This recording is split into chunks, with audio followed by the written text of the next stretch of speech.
ಜಿಲ್ಲಾಡಳಿತ ಭವನದ ಆವರಣದಲ್ಲಿರುವ ಶ್ರೀಗಂಧ ಮರ ಕಳ್ಳತನ. ಬಾಗಲಕೋಟೆ ಜಿಲ್ಲಾಡಳಿತ ಭವನದ ಆವರಣದಲ್ಲಿರುವಂತ ಮರ 15 ದಿನದ ಹಿಂದೆ ತುಂಡು ಮಾಡಿ ಬಿಟ್ಟಿರುವಂತ ಶಂಕೆ.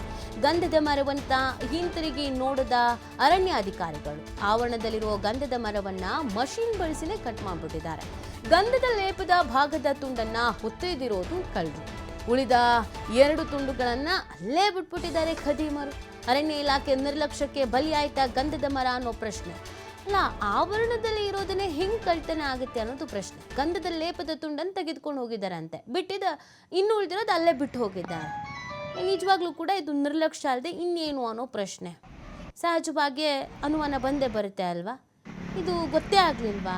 ಮಷಿನ್ ಬಳಸಿಯೇ ಕಟ್ ಮಾಡಿದ್ದಾರೆ. ಯಾರಿಗೂ ಕೇಳಿಸ್ಲೂ ಇಲ್ವಾ ಸೌಂಡು? ಯಾಕೆ ಬಾಗಲಕೋಟೆ ಜಿಲ್ಲಾಡಳಿತದಲ್ಲಿ ಈ ಥರದೊಂದು ಘಟನೆ ನಡೀತಾ ಇದೆ ಅಂದರೆ ಏನು ಮಾಡ್ತಿದ್ದಾರೆ ಅಧಿಕಾರಿಗಳು?